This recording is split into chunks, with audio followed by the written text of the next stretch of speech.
Hello, it's Robb Lawton here at the piano shop in Bath, and once again in conversation with concert pianist Nurry.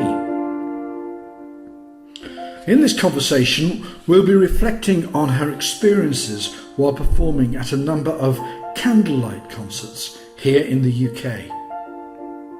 Throughout a number of the world's major cities, the Fever Group has established itself as a key events organiser for a wide range of entertainment experiences. Many of these are their successful candlelight concerts.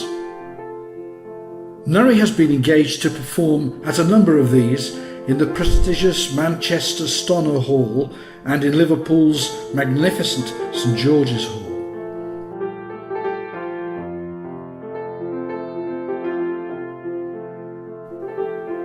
I was fortunate to be in Liverpool during 2022 while she was performing some of Einaudis compositions to a packed house. So I experienced firsthand what wonderful events they are. Einaudi is a contemporary Italian composer who has gained wide popularity for his music in films and easy listening. His music is extremely popular with students as his compositions are so playable. His music is not as critically acclaimed for its complexity or classical composition, but more so for its outstanding popularity. For this reason, the candlelight concerts are normally sellouts and are performed in 2 concerts per evening, usually at 6 o'clock and at 8:30 in the evening. Because of the very relaxing and romantic nature of Einaudis work, I started by asking Nurry about the challenge of her performing to a seated audience for well over an hour and the difficulty it may be of maintaining the listener's interest. Here's what she had to say. Yeah, so I really thought, so I'm there playing like all Einaudi pieces for like a whole hour in this kind of room with like candles, and you can't really see me as well, so all you see is candles, and then you have, you know, a piano, and you have to use the music and the sound and like the colours from the piano to make the whole hour interesting. And I really felt a big responsibility of that, to like make the whole time so engaging.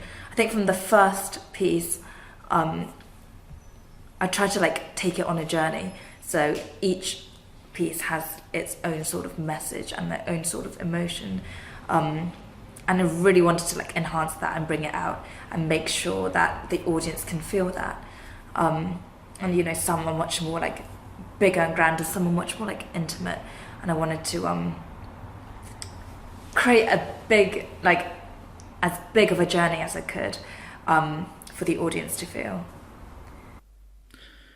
Do you find that your audiences respond differently to the 6 o'clock concerts as opposed to the 8:30 concerts?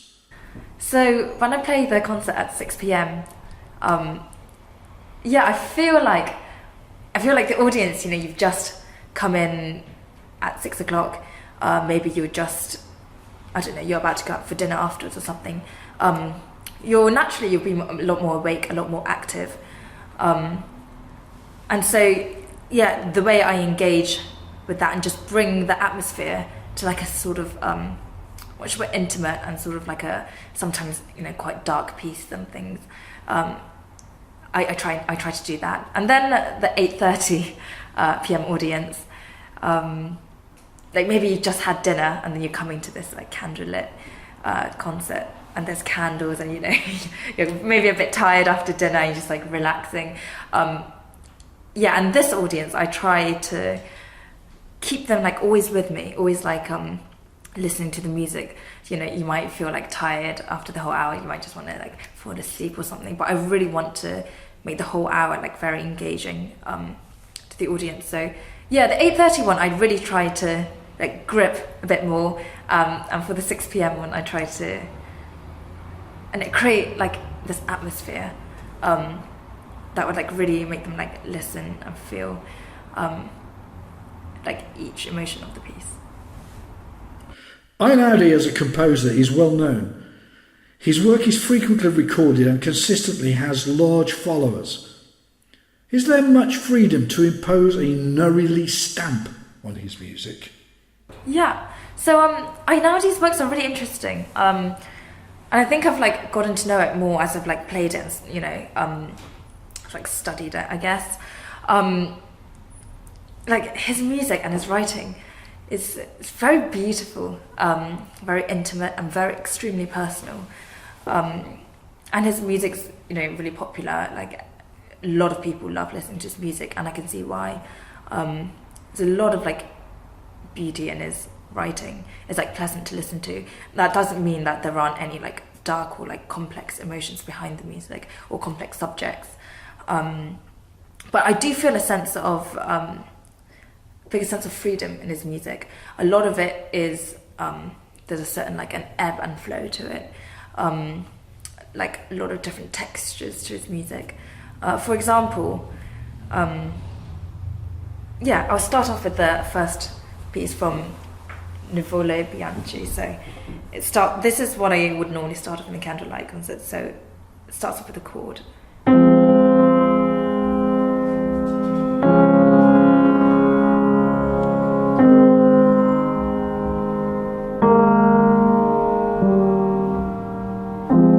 Quite like noble opening, and then you get to the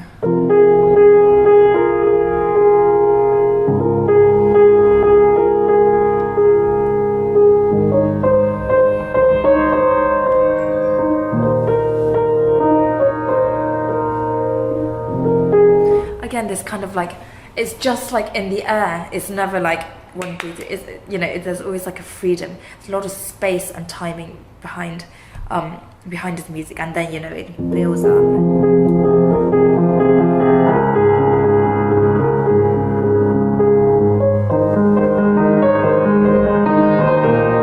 And then, you know, it gradually builds up even more.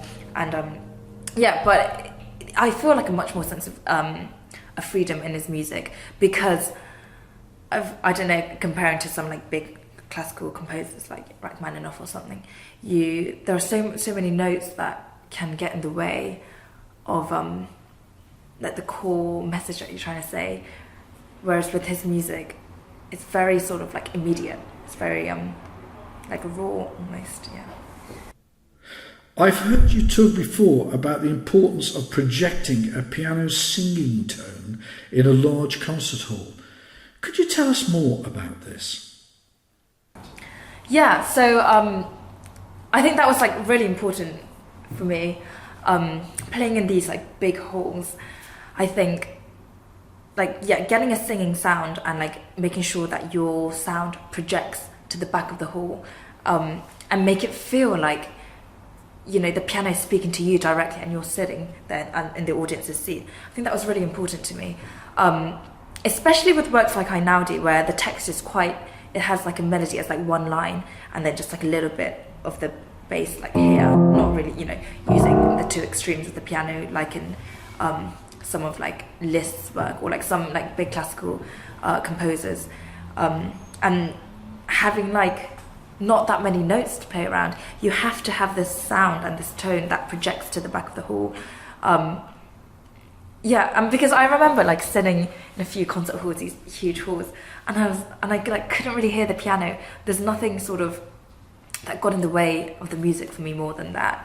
I wanted it to feel very intimate because, you know, there's candles and this music is very intimate. I wanted it to feel like the piano was speaking directly to each person, so therefore the sound and the singing sound had to sort of be able to carry to the back of the hall for the people, you know, sitting there or, you know, to the front. You tell me that you've learned so much from playing Einaudi and have found it so rewarding. Can you tell us exactly how? Yeah, so I feel like there's much. It's so personal, and I feel like I can do so much with the music. It's sort of the notes are sort of there, and Einaudi, he's like written it in the score as well. It just gives the freedom to the performer to be able to like create something with it, and I think that amount of freedom like lets you as a performer, make it so personal, and like using space, time, colors, and really tell the story of the music. That naturally it becomes really rewarding. You have like a big ownership to the music, I think, because the way I study these pieces, I didn't really listen to many recordings while doing it. I just I got the score and through the notes and things, and then through playing it and feeling the sort of the breath of the music, I came to my interpretations. There are 10 different pieces that you perform.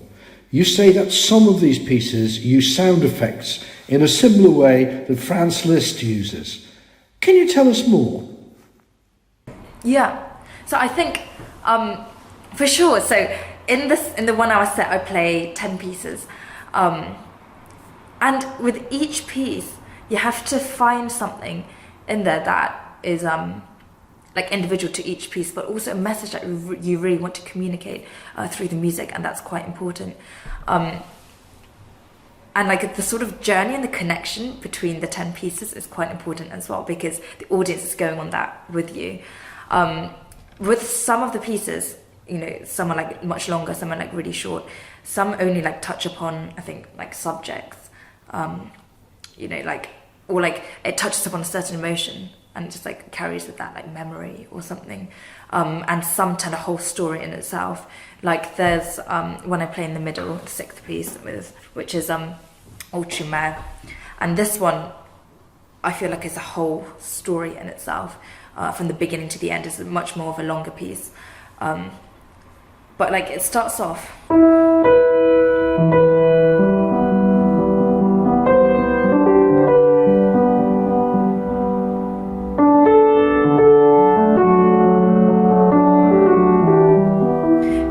Melody, it's kind of saying listen here, bird. It's carrying,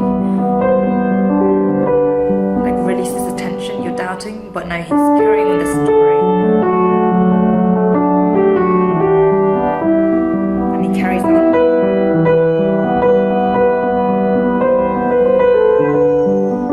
and he goes away.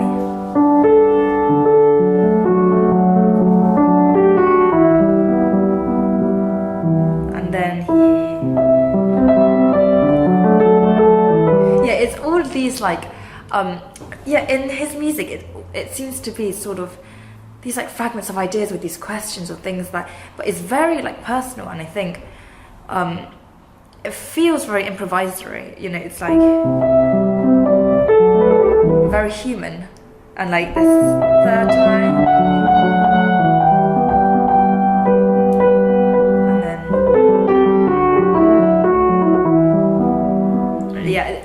it tells from the beginning to the middle to the end. It has this huge structure, and a big build up. In the middle, he has this a texture where you just hear the left hand. This is the grounding structure, and then it carries on.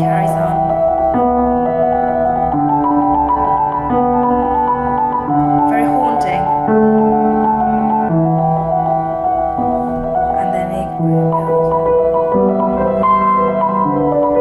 Subtle differences always, and then it builds up to this bigger climax, but something like that. He adds it's very simple, quite similar, and then he adds these little differences that have such a big sort of effect to it. It's if you're sure of something, then you have this inkling of doubt that changes the direction of the music, changes your emotion with that kind of thing. Can you share with us examples of these Liszt-like sound effects? Okay, so for example, sound effects. Okay, let's take his elegy for the Arctic in this piece. It's very dark. It's just it's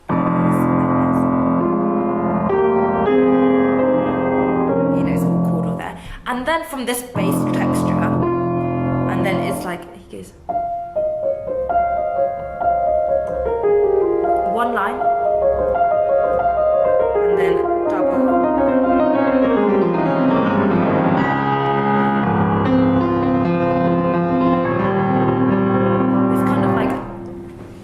Coming from nowhere, and then this whole surge of sound to this huge chord to like to this like whole message. Things like that, from like nothing, from like one line. You get the same thing in some of his other works, like, yeah, he builds up these sounds. Like, so this piece is it's called Indaco, and it's like starts off with just this grounding of A from there, melody, like one line. It's like all questions. And there's still a question.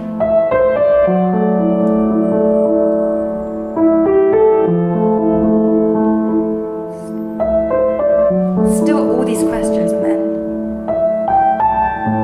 then like the bass, he carries on, and then he has this build-up of sound, so harmony.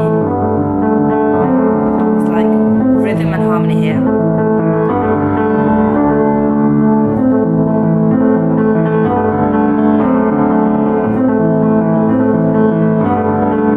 And then there's like a top bit.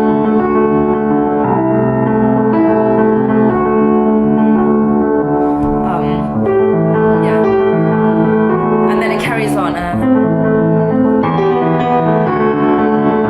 Yeah, and it just like gets bigger, bigger. And then after that, silence in the and then he goes.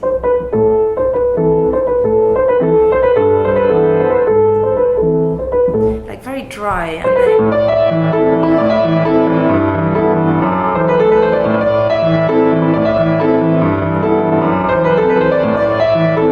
melody there. Yeah, I don't know, he just uses texture. He uses this like notion of like melody, and then like harmony, and then he uses the notion of like, repetition, the same thing, but then with like subtle differences, like one or two notes that like completely changes the whole direction of the music.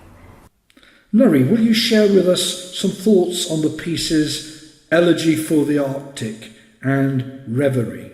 So two of the like contrasting pieces, like two, one of my favourite ones actually, but it's Elegy for the Arctic. This is very dark, and it's one of the shortest pieces there, but it, rather than like telling a whole story in itself, it's like he brings this whole topic, I think this like philosophical question of like, you know, mortality, darkness, and this like inevitability of it, kind of, and then like human emotion, like how we feel about that kind of thing. I feel like he really conveys that. It's very, he starts it off kind of like a funeral march in a way. It's like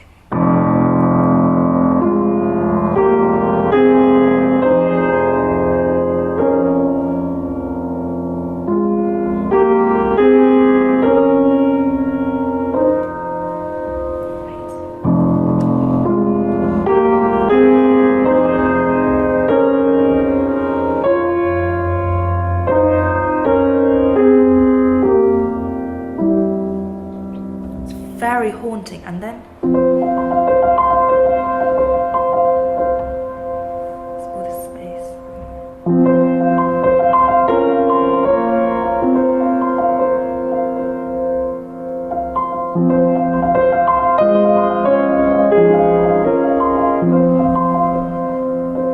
And then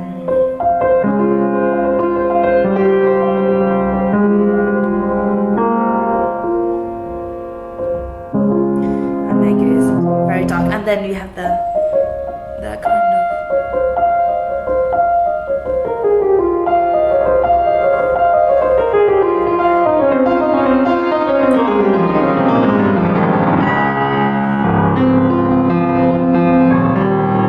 and there's bringing this kind of, yeah, this whole big topic about that, and then it ends again with the main theme.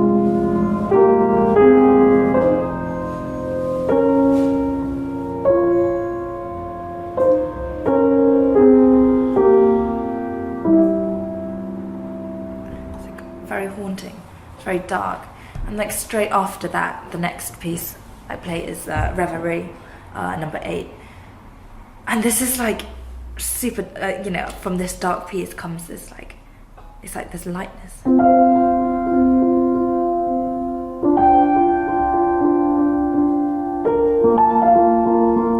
It's like, it's a lightness, it's like memory, and it's like hope. It's like, and from there, and then you have, so telling a story. Here's the story, and here's the melodies.